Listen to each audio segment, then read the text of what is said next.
బట్టతల మిమ్మల్ని వేధిస్తుందా? ఎన్ని ప్రయత్నాలు చేసినా అది ఆగట్లేదా? బట్టతల రాకుండా ఉండాలంటే అసలు ఏం చేయాలి? ఈ మధ్య కాలంలో ఇవి తరచుగా మనకు వినిపిస్తూనే ఉన్నాయి.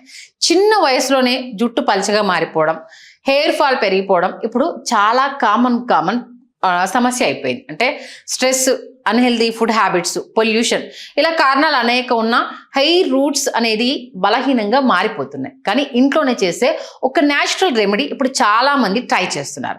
దీని రిజల్ట్ కూడా పక్కాగా ఉంది అని అందరూ చెప్తూ ఉన్నారు. ముందుగా ఆవ నూనెలో ఉండే పోషకాలు తల చర్మాన్ని ఆరోగ్యంగా ఉంచి డాండ్రఫ్, ఫంగల్ ఇన్ఫెక్షన్స్ ని తగ్గించడంలో సహాయపడతాయి. దీంట్లో జుట్టు వేర్లు బలపడే అవకాశ గుణాలు ఎక్కువగా ఉంటాయి. ఇక ఉల్లిపాయ రసంలో ఉండే సల్ఫర్ హెయిర్ గ్రోత్ కు ఉపయోగపడుతుంది.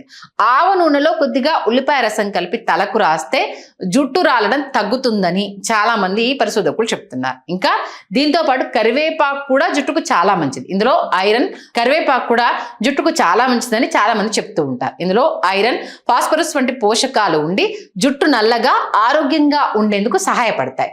ఆవ నూనెలో కరివేపాకు వేసి వేడి చేసి వాడితే మంచి ఫలితాలు కనిపించవచ్చని నిపుణులు అంటున్నారు.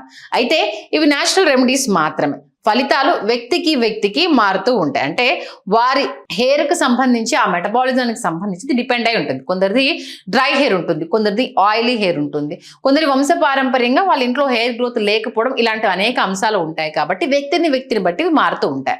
హెయిర్ ఫాల్ ఎక్కువగా ఉంటే మాత్రం ఖచ్చితంగా డాక్టర్ సలహా తీసుకోవడం మంచిది. కానీ సరైన కేర్తో కనుక, రెగ్యులర్ కేర్తో హెయిర్ హెల్త్ని అయితే చాలా వరకు ప్రొటెక్ట్ చేసుకోవచ్చు. కాబట్టి ముందుగా హోమ్ రెమెడీస్ ట్రై చేయండి. అప్పటికీ తగ్గకపోతే మంచి నిపుణులైన డాక్టర్ని కలిసి హెయిర్కి సంబంధించి ట్రీట్మెంట్ తీసుకోండి.